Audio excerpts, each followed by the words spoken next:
चलेगा बच्चों, एक बार फिर से आप लोगों का हार्दिक स्वागत है यूथ क्लास पे। जैसा कि मैंने आपको बोला था कि आज से आपकी रेगुलर क्लास हो जाएगी।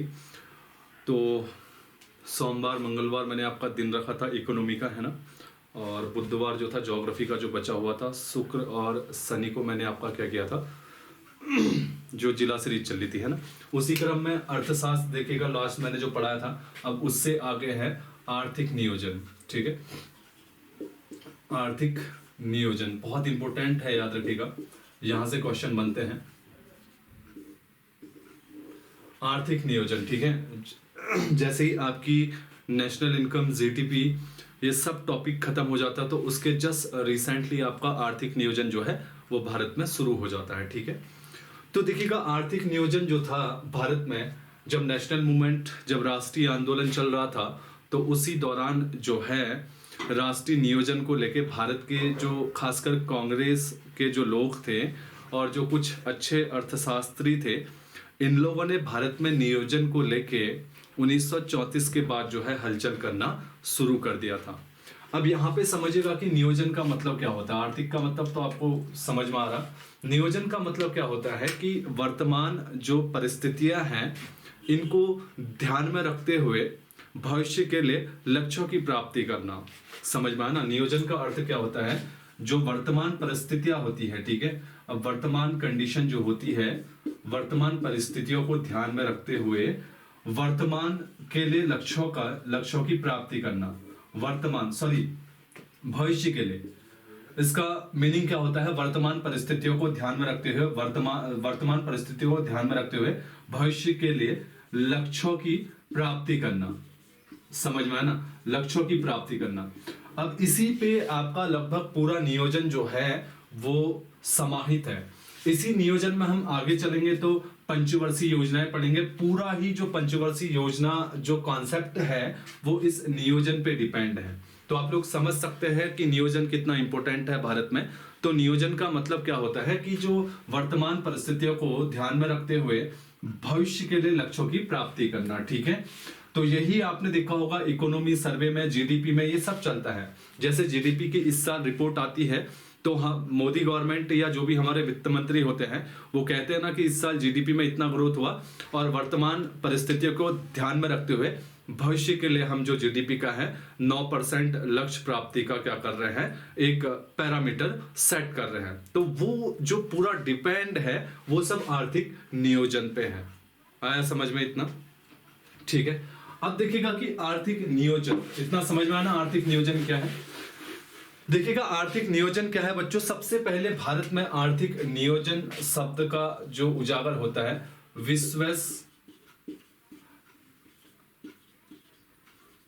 विश्वेश्वरैया, ठीक है, लिख लीजिएगा, विश्वेश्वरैया, थोड़ा नाम टिपिकल लगेगा आपको, विश्वेश्वरैया, ठीक है। इनकी एक पुस्तक है the plant economy of India, the plant economy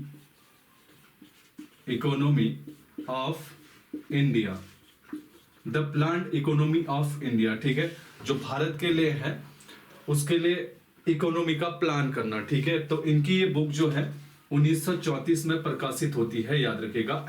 इनका नाम बोला जाता है एम विश्वेश्वरैया, ठीक है। तो 1934 में इनकी पुस्तक आती है the plant economy of India.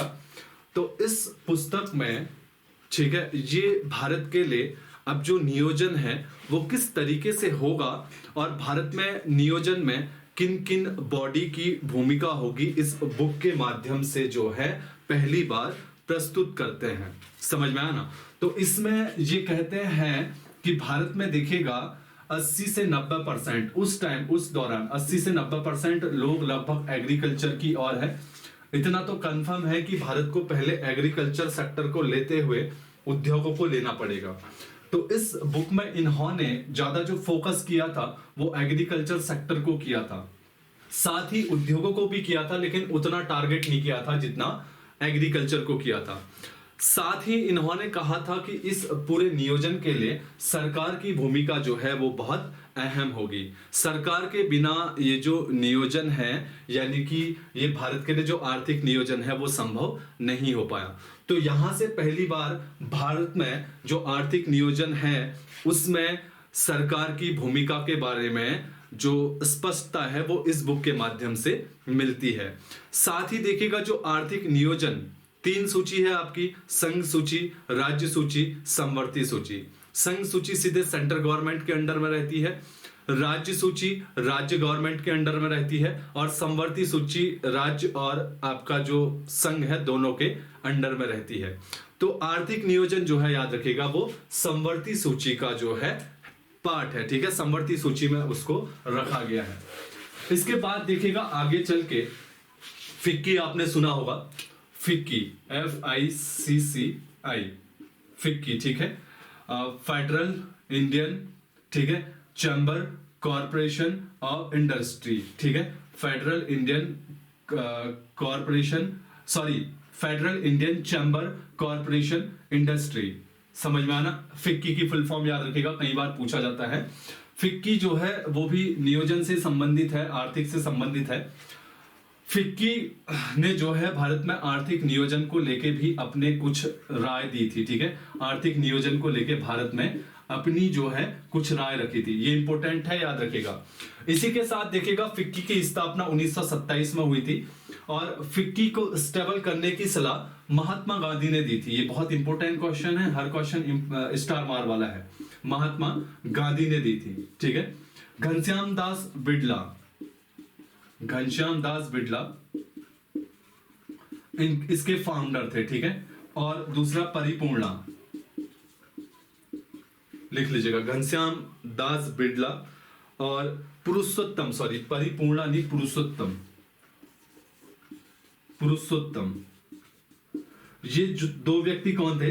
ये थे आपके उद्योगपति। इन दोनों ने गांधी जी की सलाह पर 1927 में फिक्की की स्थापना की और इसको पूरा नाम क्या दिया? Federation India chamber corporation of industry, इसका पूरा नाम दिया। इसका हेडक्वार्टर दिल्ली में है, ठीक है। कहां है? दिल्ली में है। तो जो फिक्की है इसने भी भारत में आर्थिक नियोजन को लेके जो है अपने जो है विचार रखे और कहा कि यार भारत में जो आर्थिक नियोजन है वो अब लेवल पे होगा। हम देख रहे हैं कि वर्तमान परिदृश्य जो है भारत में उतना इंडस्ट्रियल एरिया है नहीं, भारत के ज्यादातर लोग जो है वो एग्रीकल्चर पे डिपेंड है। तो इसलिए अब यहाँ पे सरकार जो इंडियन गवर्नमेंट बनेगी उसको क्या करना पड़ेगा? इसका दायित्व संभालना पड़ेगा। ये फिक्की का किसको लेके था बताइएगा? भारत में आर्थिक नियोजन को लेके अपने व्याख्यान थे, जिसकी स्थापना घनश्याम दास बिड़ला और पुरुषोत्तम ने की थी 1927 में महात्मा गांधी की सलाह पे। एक बार क्वेश्चन पूछा गया है कि फिक्की की स्थापना किसकी सलाह पे किया गया था? तो महात्मा गांधी की सलाह पर। आया समझ में? ठीक है, चलिएगा अब आगे चलते हैं। इसके बाद आर्थिक नियोजन पढ़ रहे हो, पहला आर्थिक नियोजन को लेके हमने क्या पढ़ा? The plan economy of India, ठीक है। एम विश्वेश्वरैया की जो पुस्तक है उसमें उन्होंने भारत के लिए आर्थिक नियोजन की पहली बार बात की थी। इसके बाद फिक्की ने बात की थी। अब देखिएगा अगली बार क्या होता है, राष्ट्रीय नियोजन समिति, लिख लीजिएगा, राष्ट्रीय नियोजन समिति लिख लीजिएगा, और इसे ही राष्ट्रीय योजना समिति भी बोलते हैं। राष्ट्रीय नियोजन समिति या राष्ट्रीय योजना समिति इसी का नाम है, बहुत इंपॉर्टेंट है, याद रखिएगा, ठीक है। तो राष्ट्रीय नियोजन समिति या राष्ट्रीय योजना समिति इसका नाम है, ठीक है। अब इसके बारे में क्वेश्चन बनता है, देखिएगा 1938 में जब सुभाष चंद्र बोस, ठीक है, सुभाष चंद्र बोस जो थे वो भारतीय राष्ट्रीय कांग्रेस के क्या थे? अध्यक्ष थे। ये क्वेश्चन कई बार कंफ्यूज करता है, याद रखिएगा। सुभाष चंद्र बोस जो थे क्या थे? वो भारतीय राष्ट्रीय कांग्रेस के अध्यक्ष थे। तो इनकी अध्यक्षता में राष्ट्रीय नियोजन समिति की स्थापना की गई और तब राष्ट्रीय नियोजन समिति का अध्यक्ष, समझ में आया ना, राष्ट्रीय नियोजन समिति का अध्यक्ष जो है वो JL नेहरू को बनाया गया था। अब देखिएगा जहां पे अगर आपसे क्वेश्चन आएगा कि राष्ट्रीय योजना समिति कब बनाई थी? 1938 में। राष्ट्रीय योजना समिति जब बनाई थी उस टाइम पे कांग्रेस का अध्यक्ष कौन था? सुभाष चंद्र बोस। राष्ट्रीय योजना समिति जब बनाएगी तो उसके प्रथम अध्यक्ष कौन थे? प्रथम अध्यक्ष जेएल नेहरू थे, न कि सुभाष चंद्र बोस थे। सुभाष चंद्र बोस की अध्यक्षता में, यानी कि सुभाष चंद्र बोस का जो राष्ट्रीय कांग्रेस के अध्यक्ष थे, उनकी अध्यक्षता में इसका पूरा खाका तैयार हुआ और राष्ट्रीय योजना समिति बनी। और जैसे ही राष्ट्रीय योजना समिति बनी तो सुभाष चंद्र बोस ने राष्ट्रीय योजना समिति बनाई और राष्ट्रीय योजना समिति बनाने के साथ ही उस समिति की पूरी जिम्मेदारी जेएल नेहरू को दे दी गई और कहा कि यार तुम जो है ना राष्ट्रीय योजना समिति के पहले अध्यक्ष बन जाओ। तो समझ में आया ना। तो इस अधिवेशन में 1938 में जो है राष्ट्रीय योजना समिति की स्थापना हुई और इसके प्रथम अध्यक्ष जेएल नेहरू थे। और राष्ट्रीय कांग्रेस के 1938 में जो सम्मेलन हुआ था जिसके अध्यक्ष सुभाष चंद्र बोस थे, तो इस अधिवेशन में राष्ट्रीय योजना समिति की स्थापना हुई थी। अब देखिएगा आगे चलते हैं तो राष्ट्रीय नियोजन समिति यानी कि योजना समिति ऐसे टाइम पे बनी थी जब द्वितीय विश्व युद्ध का दौर था और भारत छोड़ो आंदोलन चल रहा था। ऐसे दौर पे बनी थी तो उतना सफल तो नहीं हो पाई। लेकिन जो राष्ट्रीय योजना समिति बनी थी तो ये बताते हैं कि जितने कांग्रेस के जितने भी क्षेत्रों में कांग्रेस थी उनके जो ठीक है उद्योग मंत्री थे, उनके जो उद्योग मंत्री थे उनके संरक्षक में ये बनाई गई थी। ठीक है, समझ में आया ना। राष्ट्रीय योजना समिति क्वेश्चन आता है, याद रखिएगा, हर क्वेश्चन इंपॉर्टेंट है, आप ग्रुप सी की तैयारी कर रहे हो तो। अब इन्होंने अपनी पहली रिपोर्ट जो है बताते हैं कि सार्वजनिक की कब 1949 में। इनकी पहली रिपोर्ट जो सार्वजनिक हुई, ये भी क्वेश्चन पूछा गया था कि जो राष्ट्रीय योजना समिति की स्थापना 1938 में हुई, इसने पहली रिपोर्ट अपनी कब सार्वजनिक की? 1949 में। लेकिन इस दौरान इसने क्या किया, इन 11 सालों में क्या किया? ठीक है, ये भी एक क्वेश्चन बनता है। तो इस 11 सालों में इसने कुछ खाका तैयार किया था। तो इस 11 सालों में जैसे ही दूसरा विश्व युद्ध चल रहा था तो इस राष्ट्रीय नियोजन समिति यानी कि राष्ट्रीय योजना समिति ने कुछ सिफारिश की थी। पहली सिफारिश की थी 1941 में कि युद्धोपरांत यानी कि युद्ध के बाद तुरंत में एक युद्धोपरांत ठीक है निर्माण समिति बनाई जाएगी जो काम किस पे करेगी? जो काम करेगी आपका आर्थिक नियोजन पे। ये सब जो दूसरा विश्व युद्ध चला था उसके बाद की बात की थी 1941 में। ठीक है, युद्धोपरांत एक निर्माण समिति बनेगी। ये जो समिति थी ये राष्ट्रीय योजना समिति के अंतर्गत थी। उसकी ही एक उप समिति कह सकते हो, उसकी एक क्या सब कह सकते हो, उप समिति कह सकते हो, उसकी ही एक उप समिति थी। देखिएगा जो राष्ट्रीय योजना समिति है उसमें 15 सदस्य थे उसमें, उसकी कई उप समितियां थी। इसके 29 ठीक है जो अन्य मंडल या उप समितियां कह सकते हो, ठीक है 29 थे और लगभग इसमें 360 सदस्य थे। एक बार क्वेश्चन आया है कि जो राष्ट्रीय विकास परिषद है उसमें कितने राष्ट्रीय योजना समिति 1938 में बनी, उसमें कितने सदस्य थे? तो 15। उसके कितने मंडल या उपखंड थे? तो 29। उसमें कितने सदस्य थे? 360। तो आप लोग देख रहे हो एक बहुत बड़ा ये जो था, ठीक है, मतलब कह सकते हो कि कुनबा था जिसमें बहुत सारे लोग लगे हुए थे, बहुत सारी उप समितियां थी और बहुत सारे सदस्य थे। इन सब का काम था भारत में जो आर्थिक नियोजन है उसकी खाका तैयार करना और आजादी के बाद किस तरीके से हम एक ट्रैक पे भारत की जो आर्थिक नियोजन है उसको लेके चलेंगे। आया समझ में? ठीक है, आगे देखिएगा इसके बाद क्या हुआ। हर समिति के हर चीज के अपने अलग अलग प्लान होंगे। 1944 में बॉम्बे प्लान आया।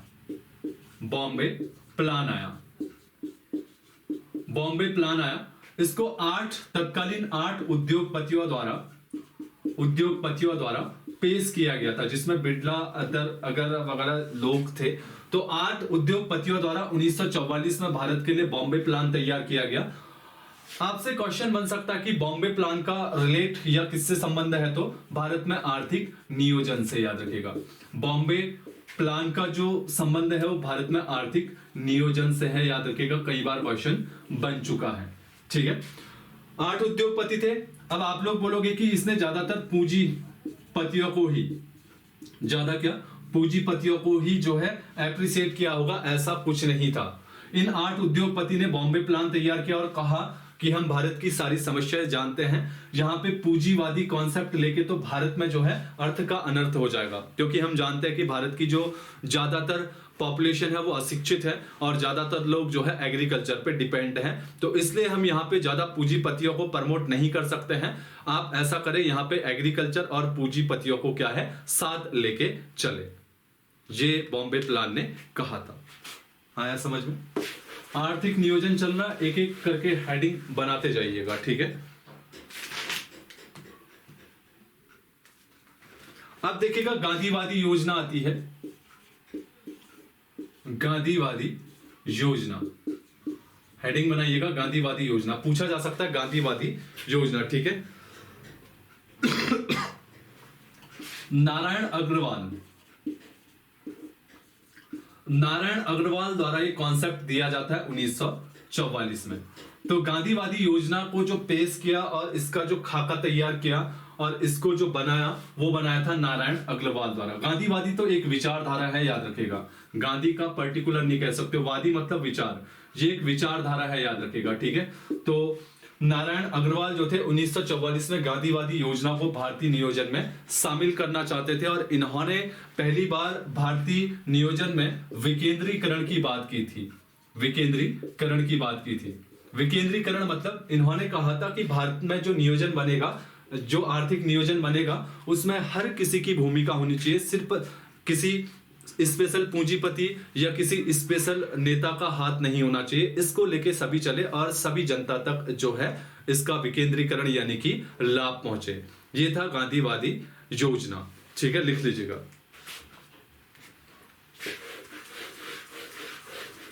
इसके बाद देखिएगा भारतीय नियोजन को लेके पीपुल्स प्लान यानी जन योजना आती है। जन योजना, वामपंथी नेता आपने एमएन रॉय सुना होगा, एमएन रॉय, ठीक है। तो पीपुल्स प्लान या जन योजना, पीपुल्स प्लान या जन योजना भारत में आर्थिक नियोजन से संबंधित है और इसको लाने का जो श्रेय जाता है वो एमएन रॉय को जाता है। ये एक वामपंथी नेता थे, वामपंथी नेता थे, ठीक है। वामपंथी दक्षिणपंथी आपने सुना होगा।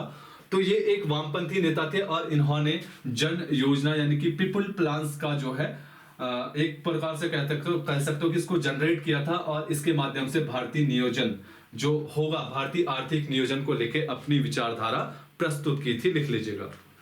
इनकी जो ये पीपुल्स जन योजना थी, ये मार्क्सवादी विचारधारा पर आधारित थी। एक बार क्वेश्चन आ चुका है कि निम्नलिखित में से भारत में कौन सी आर्थिक नियोजन पॉलिसी मार्क्सवाद विचारधारा पर आधारित थी, तो जन योजना यानी कि पीपुल्स प्लान। मार्क्सवादी विचारधारा क्या कहती है? मार्क्सवादी विचारधारा कहती है कि जो रुपया है, ठीक है, जो पैसा है, उस पे किसी एक आदमी का हक नहीं होना चाहिए। समझ में ना? उस पे किसी एक आदमी का अधिकार नहीं होना चाहिए। उस रुपये पे जितने लोग काम कर रहे हैं उन सभी का जो है बराबर का हक हो। ये मार्क्सवादी जो प्लान आया था, ये औद्योगिकरण के टाइम पे आया था, जिस टाइम पे इंग्लैंड के लोग बहुत ज्यादा अत्याचार कर रहे थे। ये लोग क्या कर रहे थे? भारत से रॉ मटेरियल मंगा रहे थे, ठीक है, भारत से रॉ मटेरियल मंगा रहे थे और अपने यहाँ भारतीय कुछ लेबरों को रख रहे थे, ठीक है, और अपने यहाँ के लेबरों को भी रख रहे थे। ये लोग क्या कर रहे थे? पूंजीवादी लोग ज्यादातर, ये लोग यहाँ पे, ठीक है, क्या करते थे? इनको 100 रुपए का फायदा होता था, तो 100 रुपए के फायदे में सिर्फ 1 रुपए जो है डिस्ट्रीब्यूट करते थे और 99 अपने पास रखते थे। तो मार्क्सवाद का कहना था कि ठीक है, और 100 रुपए 100 लोग कमा रहे हैं, याद रखेगा, 100 रुपए 100 लोग कमा रहे, समझेगा मार्क्सवाद विचारधारा को।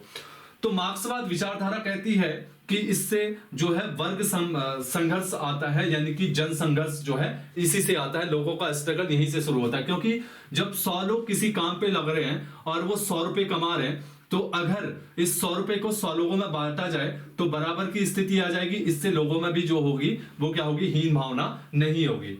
अब इस टाइम पे क्या चल रहा था? इस टाइम पे 100 लोग काम कर रहे थे और 100 रुपए कमा रहे थे, तो 99 रुपए तो पूंजीपति रख रहा था और 1 रुपया इन 99 आदमियों में बांट रहा था। और मार्क्सवाद ने जो बताया, जो 1 रुपया इन 99 आदमियों में बंट रहा है, तो मार्क्सवाद का इसी पैसे और इसी बंटवारे और इसी व्यवस्था को लेके क्या किया था? इन्होंने कमेंट किया था और कहा था कि इस पैसे पे किसी का हक ना हो, सभी लोगों का जो है बराबर हक हो। इससे क्या होगा जो श्रमिक वर्ग है वो भी ज्यादा शोषित नहीं होगा। तो इसी विचारधारा पे 1945 में जो एम.एन. रॉय जो वामपंथी नेता थे उनके द्वारा जो पीपल्स प्लान यानी कि जन योजना प्रस्तुत की गई थी वो इसी पे कॉन्सेप्ट पे आधारित थी, किस पे? मार्क्सवाद विचारधारा पे। ठीक है, आया समझ में?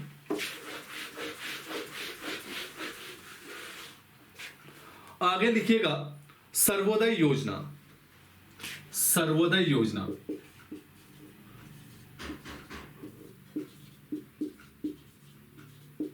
सर्वोदय योजना हेडिंग बनाइएगा।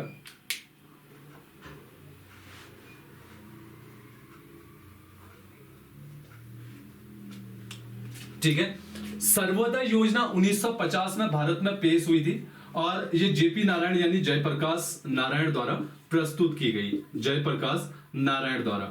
ये सब याद रखिएगा, भारत में आर्थिक नियोजन को लेके जो है ये सब अपनी अपनी राय दे रहे हैं। ये सब भारतीय नियोजन को लेके चल रहा पूरा कॉन्सेप्ट, कहीं इधर उधर मत भटकिएगा। ठीक है, पूरा अपने जेहन में रखेगा कि हम भारत में आर्थिक नियोजन पढ़ रहे हैं और ये सभी जितने भी मैं आपको प्लान्स बता रहा हूं, जितने भी वाद बता रहा हूं, ये सब भारत में आर्थिक नियोजन को लेके ही जो है काम कर रहे हैं और भारत में आर्थिक नियोजन को लेके ही अपनी विचारधारा रख रहे हैं। तो इन सभी का संबंध जो है भारत में आर्थिक नियोजन को लेके है।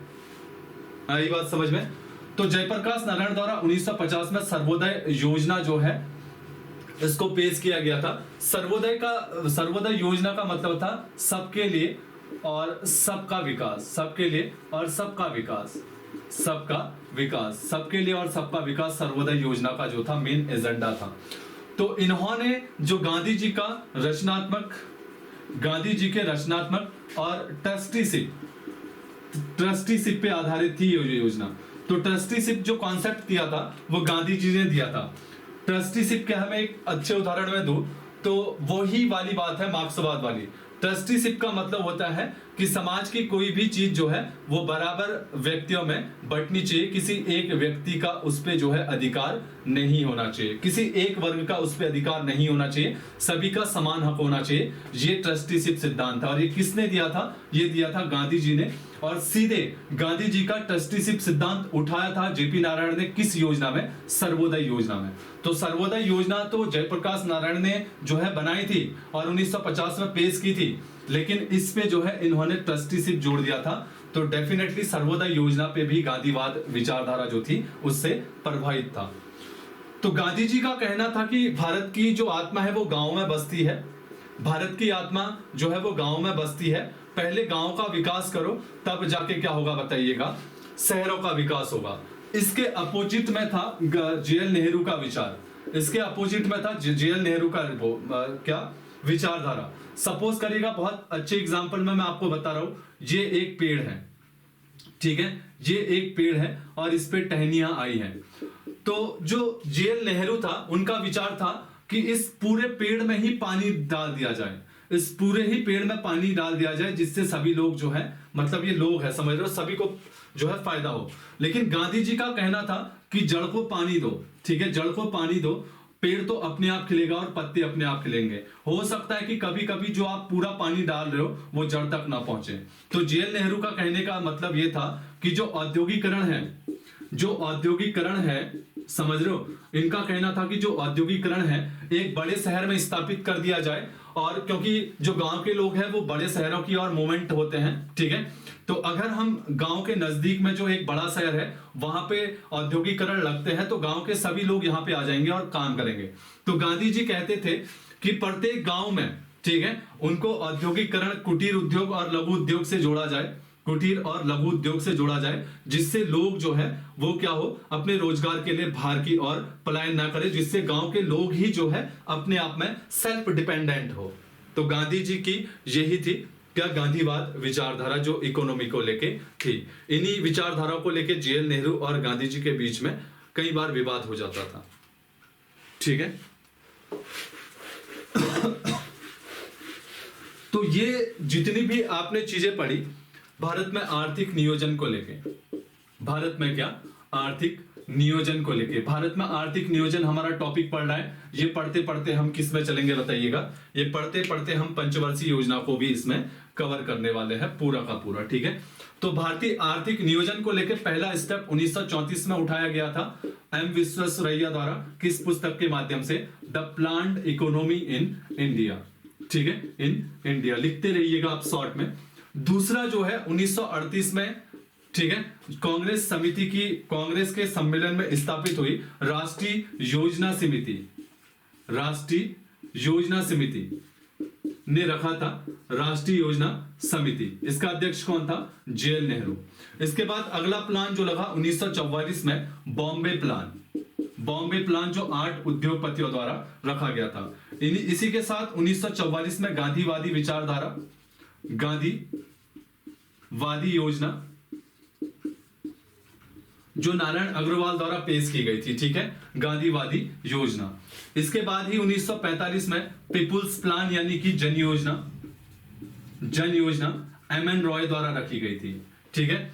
इसके बाद जो है 1950 में आपका कौन सा बताइएगा? सर्वोदय योजना जो जेपी नारायण द्वारा पेश की गई थी, दिख रहा है ना आपको? हाँ, सर्वोदय योजना जो जेपी नारायण द्वारा क्या की गई थी? रखी गई थी। तो ये सब जो है 1 2 3 4 5 6, तो ये जो 6 प्लान्स और 6 कॉन्सेप्ट थे, ये सब भारत में आर्थिक नियोजन से ही जो है संबंधित थे। इन सब ने ही भारत में आर्थिक नियोजन को लेके जो है अपनी बातें रखी थी। एक बार फिर बता रहा हूं, आर्थिक नियोजन का मतलब क्या होता है? नियोजन का मतलब कि वर्तमान परिस्थितियों को ध्यान में रखते हुए भविष्य के लिए लक्ष्यों की प्राप्ति करना, जो आज भी भारतीय इकोनॉमी में जो है क्या है? स्टैंड है। जैसे आप देखते हो इकोनॉमी सर्वे, इकोनॉमी सर्वे में हर बार आपने देखा होगा कि भारत सरकार ने भविष्य के लिए जीडीपी के लिए क्या कर रखा है? 9% का लक्ष्य रख रखा है। तो वो सब किसका हिस्सा है? आर्थिक नियोजन का। जैसे आपने देखा होगा आरबीआई ने इस टाइम इतना लक्ष्य रखा है, सेबी ने इतना लक्ष्य रखा है। तो इकोनॉमी में सबसे इंपॉर्टेंट है आर्थिक नियोजन। तो ये सब किससे रिलेट करते हैं? आर्थिक नियोजन से। अब देखिएगा, ये सब हो गया, भारत आजाद हो गया। अब इनको आर्थिक नियोजन से संबंधित एक ऐसी बॉडी चाहिए थी जो आर्थिक नियोजन को कंट्रोल कर सके और आर्थिक नियोजन से संबंधित भारतीय सरकार जो है तत्कालीन टाइम पे उसको क्या दे सके? परामर्श दे सके। तो इसके लिए इन्होंने क्या किया? 15 केसी नियोगी समिति की सिफारिश पर 15 मार्च 1950 को, 15 मार्च 1950 को क्या किया? योजना आयोग का गठन किया, योजना आयोग का गठन किया। योजना आयोग देखिएगा एक गैर संवैधानिक निकाय है, गैर संवैधानिक निकाय है, ठीक है, गैर वैधानिक निकाय है, गैर वैधानिक निकाय है और परामर्शदायी संस्था है, परामर्शदायी संस्था है। तो कहने का मतलब है कि जो योजना आयोग है इसकी स्थापना मंत्रिमंडल के एक प्रस्ताव के द्वारा, खाली मंत्रिमंडल ने एक प्रस्ताव के माध्यम से जो है इसकी स्थापना की। मंत्रिमंडल के एक प्रस्ताव द्वारा, संसद में पास नहीं हुआ, खाली मंत्रिमंडल के एक प्रस्ताव के द्वारा योजना आयोग का गठन हुआ। इसका तो न संविधान में उल्लेख है न ही इसे वैधानिक दर्जा है। ये एकमात्र परामर्शदायी संस्था है। यानी कि ये संस्था क्या काम करेगी मैं आपको बता दूं, आर्थिक नियोजन से संबंधित, ठीक है। ये भी थिंक टैंक के रूप में काम करता है। हालांकि आपने देखा होगा आजकल नीति आयोग करता है, लेकिन ये भी उस टाइम पे थिंक टैंक का ही काम करता था। इसका काम क्या होता था कि आर्थिक नियोजन से संबंधित जो भी समस्याएं हैं, जो भी सॉल्यूशन है और जो भी रिपोर्टें हैं उन पे काम करना और उन पे काम करके क्या करना, भारत सरकार को परामर्श देना। अब जायज नहीं था कि भारत सरकार उसे माने या ना माने, वो उसके ऊपर डिपेंड था, लेकिन योजना आयोग इसका खाका तैयार करके भारत सरकार को सिर पे परामर्श दे सकती है, न कि उसको क्या कर सकते हैं, फोर्स कर सकते हैं, क्योंकि ये गैर संवैधानिक और गैर वैधानिक निकाय है। समझ में आया? लिख लीजिएगा।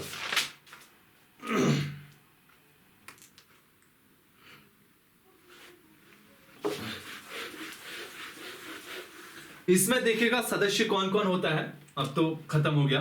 एक तो अध्यक्ष होगा जो मनोनीत होगा, मनोनीत होता है अध्यक्ष, वो पीएमई होता है। एक उपाध्यक्ष, ठीक है। 6 कैबिनेट मंत्री, कैबिनेट स्तर के, ठीक है, कैबिनेट स्तर के मंत्री। एक इसका सचिव होगा। तो टोटल मिला के इसकी मेंबरशिप कितनी होगी, 1 2 8 9, तो टोटल इसमें 9 सदस्य थे।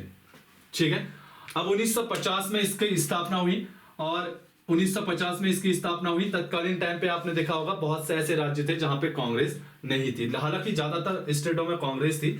तो एक बात हो गई, तो इन्होंने जो 9 सदस्य बना रखे हैं वो सब इनके ही है। ऐसे में भारत में आर्थिक नियोजन अच्छा नहीं हो सकता है। तो इन सभी को लेके योजना आयोग 1950 से 1952 में टारगेट में रहता था लगातार कि ये जो है अपने ही जो स्टेट है जहां पे, क्योंकि देखो यार अध्यक्ष पीएम है और 6 कैबिनेट मंत्री है, तो डेफिनेटली जिसके लोकसभा में ज्यादा सीटें होंगी वही पीएम बनता है। तो डेफिनेटली उस टाइम पे कांग्रेस का ही जो था लगभग 9 सदस्य हुआ करते थे, और इन पे ये ब्लेम लगता था योजना आयोग पे कि ये जो है अपने ही जहां पे कांग्रेस की सरकार है वहीं पे जो ज्यादा है पैसा दे दिया, और वहीं पे ये लोग क्या कर रहे हैं, काम कर रहे हैं। तो इन स्थितियों से बचने के लिए देखिएगा, पूरा समझिएगा, ठीक है।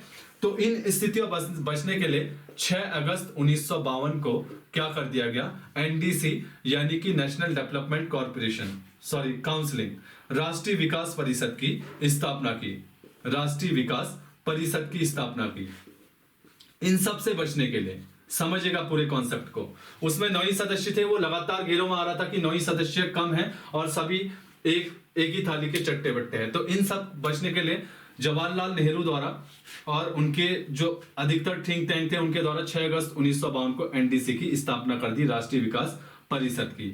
अब इस परिषद का स्थापना करने का उद्देश्य क्या था? इसका मेन उद्देश्य था कि राज्य और केंद्र के बीच में जो संघवाद की स्थिति उत्पन्न हो रही है, याद रखेगा, जो संघवाद की स्थिति उत्पन्न हो रही है उसको कहीं ना कहीं दूर करना। तो कल के दिन में मेंस पे अगर आपके संघवाद पे भी क्वेश्चन आ सकता है कि संघवाद के उन कारकों को बताओ जिनसे संघवाद जो है उसकी समस्या जो है दूर करने के जिन बॉडी ने प्रयास किया था या जिससे दूर किया जा सकता है, तो उस पे आप एक एनडीसी को भी क्या है स्थान दे सकते हो। तो इसका कॉन्सेप्ट था जो राज्य और केंद्र के बीच में आर्थिक नियोजन को लेके विवाद हो रहा है उसको क्या करना, शांत करना। अब राष्ट्रीय विकास परिषद को स्थापना करने के पीछे मुख्य रीजन क्या था कि जो 9 सदस्य इसको ज्यादा बनाना। इसमें क्या कर दिया गया, जो कैबिनेट मंत्री थे उन सभी को शामिल किया गया, साथ ही प्रत्येक राज्य के मुख्यमंत्री को शामिल किया गया, ठीक है, सभी राज्यों के मुख्यमंत्री को शामिल किया गया।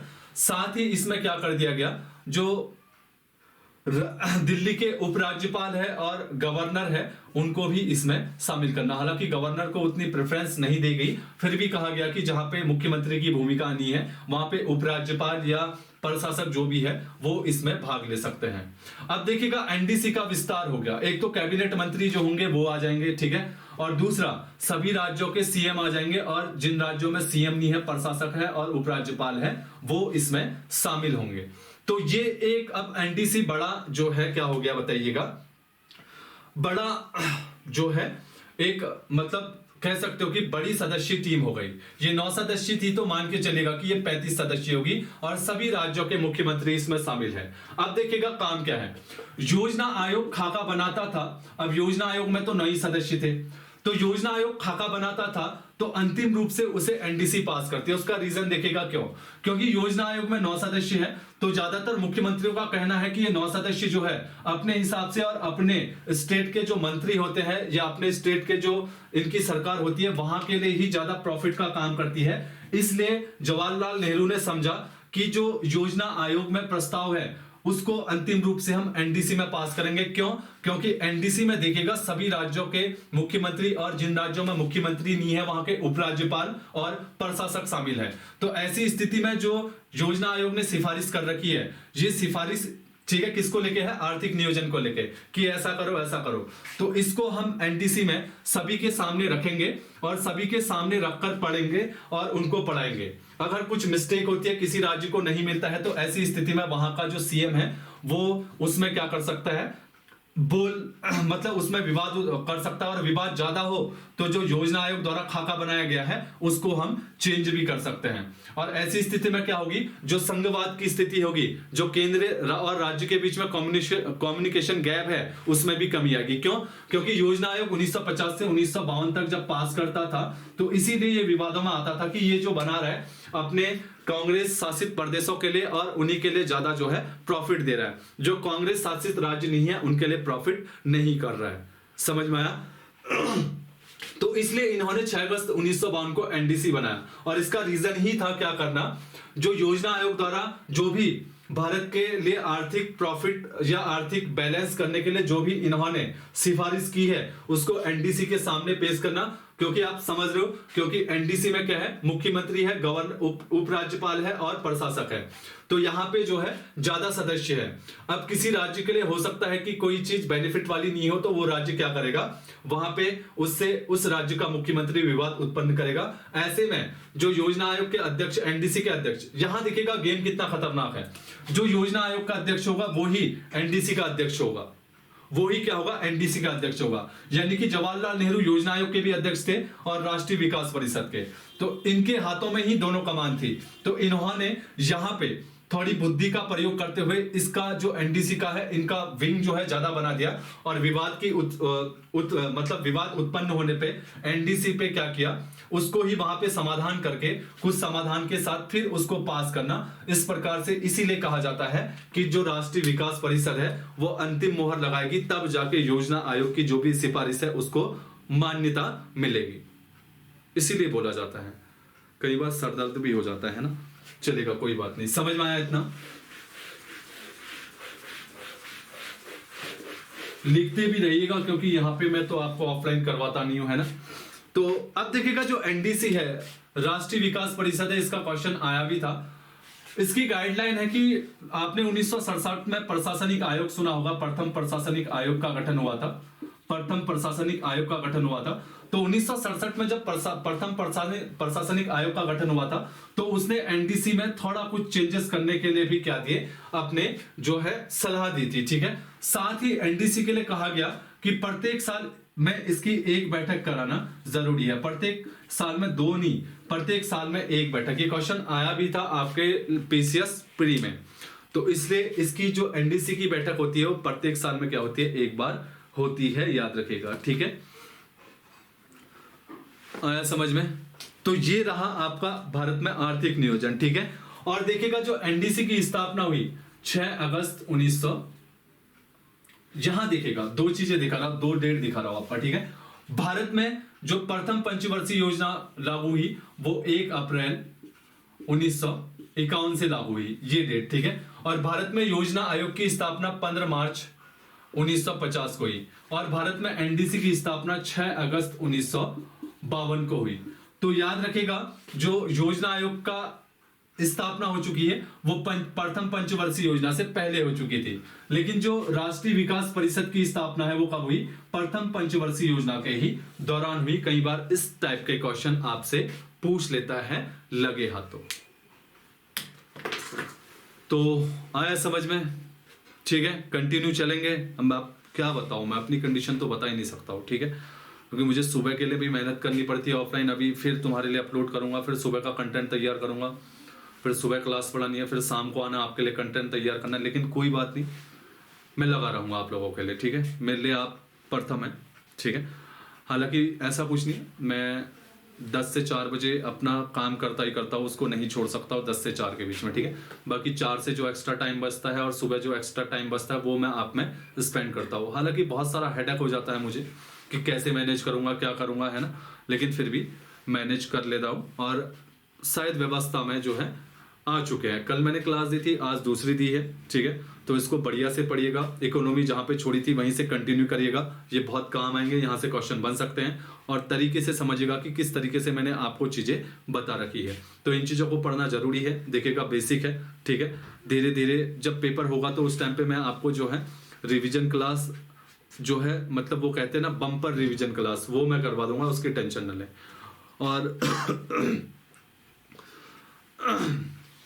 और मैं आपको बता रहा हूँ, ठीक है, आप लोग अब जो है डबल मेहनत करना शुरू कर दे, क्योंकि अब आप देख रहे हो कि मई चल रहा है और आपका इसी साल लगभग सारे पेपर जो है प्रस्तावित है। तो ऐसी कंडीशन में अगर आप भटकते हैं यहाँ वहाँ, क्या करते हो, अपना टाइम स्पेंड करते हो, तो आपके लिए बहुत दुखदायक समय हो जाएगा। आप बाद में फिर जिस तरीके से आपका क्लर्क और वीडियो मिस हुआ, उसी तरीके से अगले एग्जाम मिस हो जाएंगे। तो एक दिन आप फिर रोते फिरोगे और अपने आप को कोसोगे। इसलिए अपने आप को कोसने और रोने फिरने से पहले ही आप लोग जो है जागरूक हो। और मैंने जिस तरीके से आपको अप्रोच बता रखी है परीक्षाओं को लेके, बार बार बताते आया हूँ, ठीक है। कल भी मैंने बताया था, बहुत सारे लेक्चरों में आपको बताया है, तो बार बार मैं आपको यही बताता हूँ कि किस तरीके से आपको अपनी अप्रोच करनी है। बेरोजगारी इतनी भयंकर है, अगर आप तरीके से नहीं लगे तो दूसरा बेरोजगार आपकी सीट खा जाएगा, ये याद रखिएगा, ठीक है। अभी हम लोग माइकल फेल्प्स की बात कर रहे थे, तो माइकल फेल्प्स बहुत ही ज़्यादा मोटिवेटर है। मैं आपको बता दूं, माइकल फेल्प्स ने 8 या 10 साल की उम्र में सबसे पहले तैराकी करना शुरू किया और वो जो है डिस्ट्रिक्ट चैंपियन रहे। अब उनका देखिएगा गोल कैसा था, वो जिस बेड में सोते थे वहां अपने बेड के सामने उन्होंने 11 साल में ही लगाना शुरू कर दिया था डिस्ट्रिक्ट चैंपियन। अब जब भी वो देखते थे तो वो ये देखते थे कि मुझे ये रिकॉर्ड तोड़ना है, अब मुझे स्टेट में आना है। उसके 2 साल बाद ही उन्होंने डिस्ट्रिक्ट से स्टेट चैंपियन बन गए। उसके बाद स्टेट चैंपियन का उन्होंने अपने बैट के आगे लगा दिया। अब उनका गोल था कि स्टेट चैंपियन से क्या, कंट्री चैंपियन। अब उन्होंने कंट्री चैंपियन भी अपने सामने लगा दिया, कंट्री चैंपियन यानी देश चैंपियन बन गए। उसके बाद देश चैंपियन के बाद उन्होंने अपने सामने अगला टास्क रखा, क्या, विश्व का चैंपियन। अब वो विश्व का चैंपियन भी बन गए। अब उनके सामने अगला कोई टास्क नहीं था, समझिएगा। अब उनके सामने जो उन्होंने अपने लिए टास्क रखा, जो उन्होंने लास्ट विश्व चैंपियन में जो तैराकी की थी, जो समय लिया था, उस समय को अपने ही चैलेंज, अपने ही ट्रैक रिकॉर्ड को तोड़ना उनके लिए चैलेंज बन गया था। तो आप मतलब उनके सामने अब कोई था ही नहीं दुनिया में, उनके सामने था तो सिर्फ वही व्यक्ति था। तो वो अपने हर पिछला रिकॉर्ड अपने अगले रिकॉर्ड से, मतलब जो अपना अगला रिकॉर्ड होता था वो पिछले रिकॉर्ड से ज्यादा रखते थे। उसके पीछे क्या था, उनका मेंटेलिटी लेवल सेट था। उनको पता था कि दुनिया में, ठीक है, अब तो कोई है नहीं तैराक, वो चाहते तो वो सो जाते और अपना जो लास्ट ट्रैक रिकॉर्ड था वो ही करते स्थापित। लेकिन उन्होंने ऐसा नहीं किया, उन्होंने हर साल अपने ही ट्रैक रिकॉर्ड को अपना गोल लिया और हर साल अपने पिछली बारी के ट्रैक रिकॉर्ड थे उनको तोड़ते रहे। समझ में आना। तो वो बंदा जो था वो अपने लिए जीता था। वो चाहता था कि मैं दुनिया में ऐसा करूं कि मैं खुद के ही, अगर मेरे सामने कोई नहीं है तो मैं खुद के ही ट्रैक रिकॉर्ड तोड़ूंगा।